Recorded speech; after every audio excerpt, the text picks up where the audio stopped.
Do you sometimes feel like you're sabotaging yourself, or you would like to train your intuition, your gut feelings, so you can make better decisions for yourself or for your life?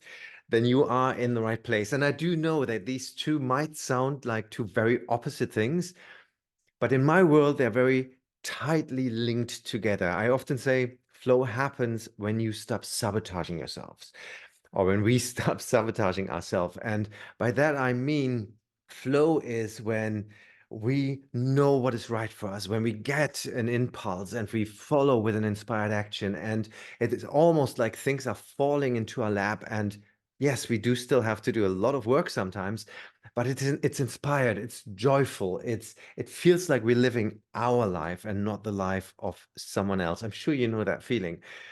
And in order to do that, in order to live in flow, this is my definition of flow. Of course, we need to be connected to our gut feeling, our inner wisdom, if you want to call it that, to this inner knowing what is right. And most of us have actually buried that feeling for a very, very long time. And once we bring that up again, it's quite magical. It's quite magical to see how happy we can be. However, then we usually hit our conditioning, our beliefs, our stories that we tell ourselves that we have learned usually as kids on what we are supposed to do, how we should live our lives, how worthy we are, and all the blah blah blah. I talk a lot about this in the other videos. So I had an idea. When I did the last 33 days to flow challenge, I decided to take all these flow tips that I was giving and turn them into a book. And I want to share those with you. And so today I will read chapter one of the 33 Days to Flow Challenge book that is not out yet. I'm still editing it. But while I'm editing it, I thought I change. Yes, I'm sharing the entire book with you guys. Some might think it's crazy. I don't know. It's an inspired action. This idea feels really, really good to you. Hopefully to you, but this idea feels really, really good to me. And it's going to be a simple series of 33 videos. This is day one.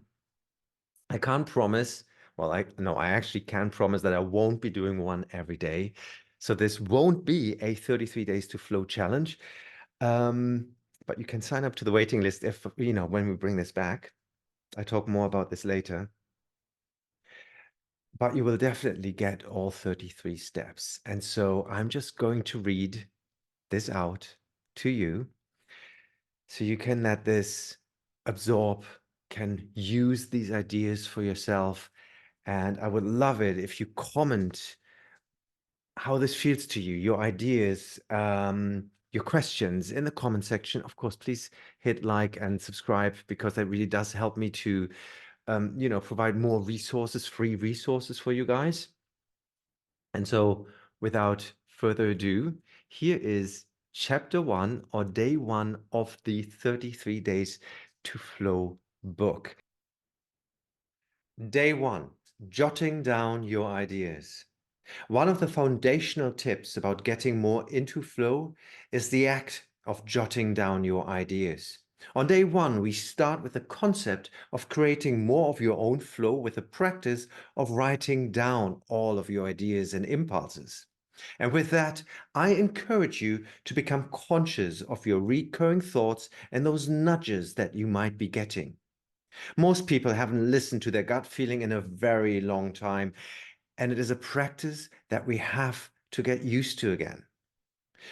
Do this by capturing your ideas as they arise. These ideas can be your roadmap to a more flowing and creative life. Literally. In the beginning, it might not feel that way, but that is only because you haven't felt that feeling of being guided and following that gut feeling probably for a very long time. The moment you start writing down those first impulses, thoughts, and nudges, is the moment that your system, your subconscious mind, and even the universe understands that you are ready for more. You are giving yourself permission to receive flow guidance. Get a notebook. So grab a nice little notebook or open up a new list on your phone and write down every idea that pops into your head that you find noteworthy. But here's the thing.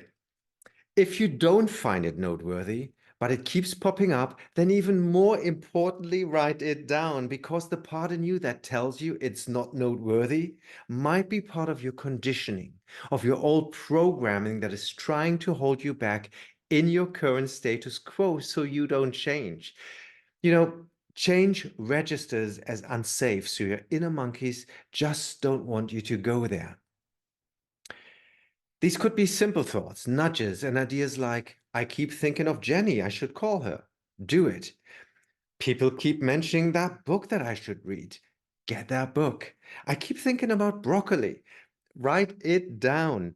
Or it might be something much bigger or with more meaning for your life, but we get to that later. Do not judge it and write it down. These might seem random at first, but if I have learned anything in these past years, it's that it is absolutely worth following these recurring ideas, especially the random and weird ones. Because you are probably not used to being in this kind of flow, it might sound weird and random to you. The importance of capturing ideas. Our minds are a constant source of ideas, impulses, and inspirations. These fleeting thoughts and flashes of insight often come and go, and if not captured, they may vanish for a very long time. By writing them down, you preserve their potential. Whenever you feel that you run out of ideas or what to do next, for instance, all you need to do is take a look at that list and start from there. But there is more. Why the writing down is so important. Honoring recurring thoughts. Pay attention to recurring thoughts and impulses. These recurring ideas are like signals from your inner GPS, guiding you toward actions and changes that can enhance your flow and, with that, enhance your life.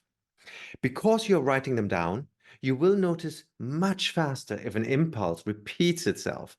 And that is real magic there. The simplicity of a notes list. Creating a notes list on your phone is a straightforward yet powerful tool for capturing your ideas. Whenever a thought occurs to you, whether it's a creative idea, a task, or a fleeting inspiration, jot it down in this list. I personally like having both a list on my phone and a little notebook where I can write them down by hand. Once you start taking action on these ideas, and yes, that is what we call taking an inspired action, there is something deeply satisfying about checking off an idea by hand once you have acted on it. But again, we get to that later.